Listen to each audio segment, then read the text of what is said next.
Hello, and welcome to Books in the World. I'm Jim Coogan. I'm going to be your host today, and today I'm very pleased to be able to talk about a new children's book, which is called Mousebound. And it's written by Elisa Metcalf, who writes under the pen name Leslie Ann George. Welcome to the program. Thanks, Jim. Thanks for having me. Well, it's certainly fun to talk about books in any way, but I think I have a special place in my heart for children's books, and this is your first children's book. It certainly is. Now, I have to ask you, what motivated you to move to the genre of children's books where you have written other books with another avenue? Why the children's book? This book in particular is a story that my father used to tell me and my sister. He was a British jazz pianist, so he worked nights, and very rarely was he home to tuck us kids in and put us to bed. And he had a great sense of humor, a really good storyteller. And instead of reading to us, he would just make up these stories and tell them. And us kids would act them out and get all crazy. And of course, we'd wind up, more riled up at the end of the story than tired, and that would make my mother angry. But it was great fun, and I just always remember these stories. There's two in particular that really stood out that we always wanted him to tell over and over again, and Mousebound is based on one of them. Well, I think it's interesting that you dedicated the book to your dad. Yes. And as soon as I saw that, I thought, well, that must be a family story. And it was a very unique story about a couple of little mice, Woody and Jacob. And as I followed the story, I thought, boy, you definitely captured what your father told you as a story in this line here.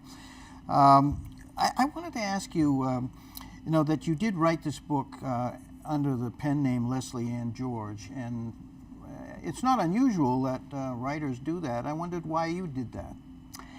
I chose a pen name because I write more like the older end of YA to like commercial fiction, and I use my real name. And those books are quite a bit darker and very urban set. So I just thought it would be better to separate the two, the two kind of personalities. Yeah, I think that's probably a wise idea. We were talking before we actually got to the shoot, and I was thinking that that's probably a good idea since the other work that you do is very different than what you were putting forth in the children's book. I wondered, too, when I read the book, and I think we talked about this, is what age group were you aiming to target with this children's book? Oh, adults, definitely. It is a children's book, but there are the humor. There's some adult humor in there. I wanted it to also be fun for the parents reading to the children. I was always a big fan of Bugs Bunny when I was a kid, and I kept watching Bugs Bunny into my 20s because it was such a fun cartoon, and realized as I got older that there were a lot of jokes in there for adults. It definitely was not just, kid friendly. And I think that came across, when my father was telling the story, because he was interested in the story, and it was something that was entertaining for him. So while it's action-packed and, fun for kids, I also wanted to, make it so it wasn't just dull for the Well, I think that's reading. a good approach because when you're selling children's books, you're selling to the parents Yes. and the grandparents. I find that's a good market that way. And you want to have the parent take the book home and look forward to reading it because I think the animation on the part of the parent as well as their enjoyment in reading it carries out through the story so the children appreciate it more, and I think then they'll ask for it again. Right. So I think that's a good thing. You had the book illustrated by someone that I'm not familiar with, and I'm not sure whether it's a local illustrator, but perhaps you can tell me a little bit about Melissa O'Grady, who is your illustrator. Sure. She is the half-sister of one of my oldest and best friends, that I've known since grade school. And I met her a couple of times over the last few years, and she lives in Ohio. And I didn't, I knew she was doing some artwork, but I wasn't really sure what, and we're Facebook friends as well, because I just met her in person a couple of times when, my good friend would come to New York and we'd all get together. But I was seeing she was posting some really nice stuff on her Facebook page of the art she was doing. And so you actually had some examples to look at, yes, so that you could decide whether it would fit in with your narrative. I think right. That's probably a good. And also, it was a benefit that she was not so famous yet She that she agreed to, do this project with me, because this was, this is a self-published book, and that's good, because I think she's probably excited by the debut of the book. And by the way, how long has the book been out? It just came out in September. So we're really in the beginning stages here, and I'm sure as she has it back in Ohio, she's probably quite excited to see the finished product. And I'm so happy with her artwork. I think it fits the tone of the story and the characters. She really, really, brought them to life with her art. So I was thrilled with it. So well, I have another kid's book, the other story that my father used to tell, and I hope that she'll collaborate with me on that one as well. Because I was thinking with Woody and Jacob whether this could possibly become a series, and then we'd look for the same artwork, which is attractive, and both of you will grow together as marketers for the series. Sure. So, Woody and Jacob torture cats from coast to coast. Isn't that a kind of a theme, though? When I think back, you mentioned, the cartoons that we saw as kids, but there was always a theme about mice tormenting cats, and right, Tom usually and Jerry. the mice got the better of the cats. And I don't want to give the ending away here, because I'd like people to buy the book and find out what happened. But, well, thank you. But Woody and Jacob, they're pretty innovative in their way that they approached the cat in this story. Yes, they have to get creative. You mentioned self-publishing, which is what I do, and I'm wondering sort of your experiences with self-publishing. You have a company called Tybar Press. Did I pronounce that correctly? Tybar, yeah. Tybar, and it's out of West Barnstable. Am I correct? Tybar is actually me. So you are the press, or you are the... I am Tybar Press. Right. Tybar is named after one of my sister's stuffed animals from when she was a small child. And I still have it to this day. It is, it has very little stuffing. I think the head's been sewn on a bunch of times, and there's no fur left. But it's like a stuffed animal in the traditional teddy bear like template, just teddy bear form, except it had stripes. So it was half tiger, half bear. So my sister always called it Tybar instead of Tybar. I like that. Tybear. It's special and kind of unique to you, because I don't think anyone else is going to come up with that as a publishing company. But I did have help with K.R. Conway from Wicked Whale. Yeah, I did want to mention her, because I know I've been to a couple of seminars that she's run on self-publishing and other means of getting into print. And perhaps you might want to say a little bit about what she did for you. Sure. I could not have done it without her, because I'm not a really super tech, computer savvy type of person. So basically, I threw all the text and the artwork at her and said, here, make this a book. But that's not exactly true. I mean, we did collaborate, and she has experience with laying out and font and all this kind of stuff, and I think she was very helpful and stood by me the whole way. Well, that's good, because it's good to have someone hold your hand. I know that I echo you in the sense that I'm not a technical person, and when I use my graphic designer, I just throw it to her, and she's very good at formatting and getting it ready, so electronically I can send it to where I'm having it printed. Yeah, I mean, it would be so time-consuming for me to try to do that. I wouldn't get anything written. Right. Well, we all work in different ways in terms of getting books out and getting them printed and published. But then the great difficulty comes in marketing them.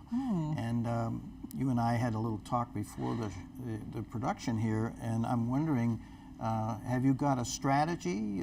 There isn't maybe one tried and Jim, true. you're so funny. Well, I know mine just involved a lot of walking around and knocking on doors, so I suspect that's what you'll be doing. Yes, I will. I need to do that. This is, like I said, it was pretty new, and then I had some issues that I was dealing with personally, and I'm getting back on my feet, so to speak. I was not walking for a while there. I had some foot surgery. So and now that I'm more ambulatory, I can definitely start pounding the pavement and try to get the book out there. That's the hardest part, I think. Once you get the book out, you're so excited. I know that when mine come in, I treat them like new children because when I take them out of the box, they're nice and glossy and ready to go. But then that comes the difficult part of getting them out to a general public. Yes. And you and I talked about, kind of the use of social media that you think, and I agree, is important for spreading the message of your book. You said to me that you're using Twitter, or will be. Yes, yep, I do have a couple of Twitter accounts and several Facebook accounts for my various author names and whatnot, but it is, I think Facebook for books is a good vehicle. Twitter, maybe not so much, and Instagram, is all pictures. So I tend to focus mostly on Facebook. Because you can, you have more leeway with text and pictures and posting stuff like that. I may be incorrect, but I do think that Facebook kind of lends itself now more to older viewers than kids, and that's the target audience that you'll want initially, that will want to pick up the book for their grandchildren or their own children. So perhaps that is a good platform to have the book be shown. Well, I will definitely need to experiment with some. Well, I think what you'll probably be doing is contacting libraries and seeing if they have any of those children's reading sections. They may have something once a month for the age group that you're aiming at, and then you would be the reader, and parents would be there, and they'll probably decide that they want to take that book home with them. Yeah, that would be great fun, because I certainly look forward to that, getting out into the community and sharing that this brings book. up, I did kind of joke about Woody and Jacob having a series, but do you think that you'll link them in another children's book, or? I'm not sure. I haven't thought about it at this point. The other story that my father used to tell, I have that written as well, so I'm probably going to take that on as a project first before I start thinking about Woody and Jacob Part 2. Well, I know in reading your background that you have had a lot of experience with animals, and that seems to be something that's a constant in your life. Now, as someone who I believe is a horse person, any possibility that you might have a story related to horses? Funny you should say that. The next book, one of the stories that my dad used to tell was about a horse. So you're perfectly positioned to carry that into a children's story. Yes, and that book, Mousebound is a little non-traditional in that there's a lot of text for all the pictures. Some of the picture books, there's a certain format. You only want them to be a certain number of words and pages. And I went out of the box with this one, and I'm aware that I did, but it was, I was just, for me and my dad, that was, I wanted to stay true to his story. And I think that's a nice tribute to your dad, that, you're remembering him and, putting that story into, a volume like as you have. Yeah.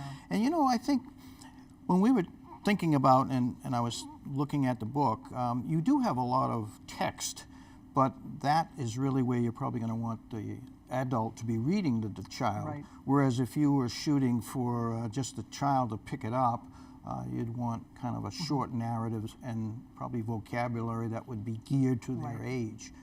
Well, I have heard from some of the parents who've read the book to their kids that it's kind of halfway between a picture book and a chapter book. So, and there aren't that many books that bridge that gap. So hopefully I can fill that niche. That's true. I mean, when I go into the elementary schools, there is either the picture book for the little ones, and then there is a point where they start moving into the chapter books, and I find they're very proud that they've made that graduation. They like going into the chapter books, and I think maybe with a little bit of guidance on some of the vocabulary words, certainly your fourth graders are going to be picking this up, I think, at that age.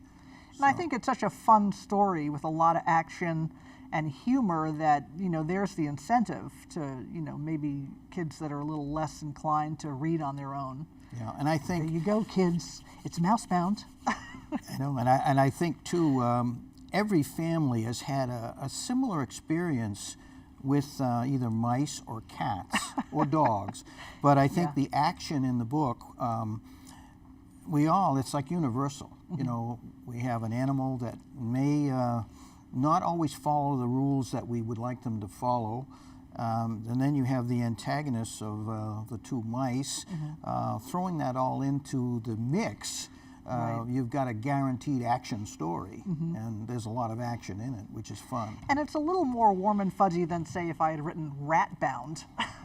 Well, that might have been a bit of a turn off to some. It's funny. This morning, my wife and I went out to breakfast, and I told her I said I'm going to be doing a book about mice, and she said, "Well, I'm glad it's mice and not rats." And I said the same thing. I said, "I've never found a rat that I really was attracted to, whereas mice, even though I don't want them in my house, they are cute." They are cute. And I wouldn't want to. Ratatouille, that movie did. I know that there are rats that sometimes become superstars, but I've never really, mice, they are cute. And, if you take Mickey, you get the pinnacle of all mice that you could think of. But I think Woody and Jacob will come up a very close second or third right in there. Well, I hope so. And I hope they get a movie deal out of it. That would be really good. That's really good. Well, I think in terms of what you do as far as writing, going back to the use of the pen name, I think I'd like to kind of move a little bit to the other genre that you work. I don't want to take our focus completely off the children's book, but I think it does say why you've chosen the pen name, because you're working in a different area. Maybe you might want to just talk a little bit about the different area that you write that is not a children's approach. Sure. I have a trilogy under A.D. Metcalf, and that's not published yet. I have an agent. We're working on that, so hopefully that'll be coming along some point soon. And it is an urban novel. It takes place in 1970s New York City, very dark and gritty, streets and gangs, and there's violence and drugs, and this is not one I'm going to see in the first and second grade when you're going in to read. No. So really, I can see, and again, we talked about it earlier, that it's probably a wise idea that you've separated. You are one person in Mousebound, but you are a different person in a different genre in the other books. And it helped too, to writing a trilogy like that. I was so deep into that story, and continue to be, with the editing and everything, and to take a break from that, and just to be able to become this other person and do something really just fun and farcical, and and it is fun. Take my mind away from that. I think as you say, your other books are dark. This one is light. And I think, you've got a good contrast there. One thing I think I should ask you is, do you belong to a regular writers group? I mean, I know I'm part of the Cape Cod Writers, you are too. Yep. But I'm wondering, some libraries offer, weekly get-togethers with writers. Do you do anything with other writers? I do, yep. I have a regular writers group. We've been together now for, I think, two and a half years. Is it? So they've been extremely helpful with both the novel and the children's books, and some short stories. I've had a couple of short stories published in various publications, and everything goes through my writers group. And That's they've been really extremely good. helpful. I've heard that. I've frankly have not belonged to one myself, but I know that people get a lot of positive reinforcement. They get direction. Yep. They get a collegiality that I think builds within the group. And is yours through a library or just? You No, have a it's group through the of- Cape Cod Writers Center. Oh, great! I know they have several of them in different parts of the Cape, and Yep. that's good. I should probably push myself to get in there. I don't know. I think a lot of people approach them as saying, I couldn't take the criticism, but I don't think that's the way to do it because it's positive and, Right. and helpful and supportive. I think that's what I've Sure, heard. and look at reading other people's stuff is extremely helpful in your own writing. Yeah. Well, I think you've certainly got the makings of a lot of different stories coming out, and I particularly like the idea that you're capitalizing on a family story, and I think that's, in a way, that's how I got my start. My father was like your father. He was a storyteller, and when we'd go somewhere, he would always come up with something that I never forgot. And while my first children's book wasn't a story that he told, I think it came out of my experience of having a parent that had that imagination Right. as your father had.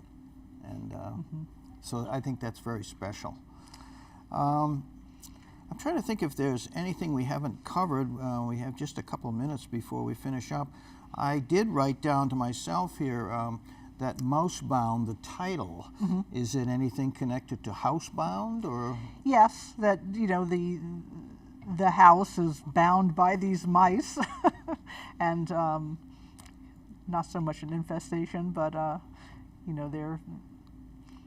it is a play on that word. Yes. It struck me, and I wrote It was here, just and fun. I said I wondered if that was a play on words.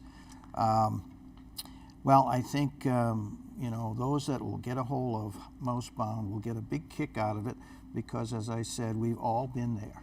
We've all had animals that surprise us, entertain us, and make us love them, even mice.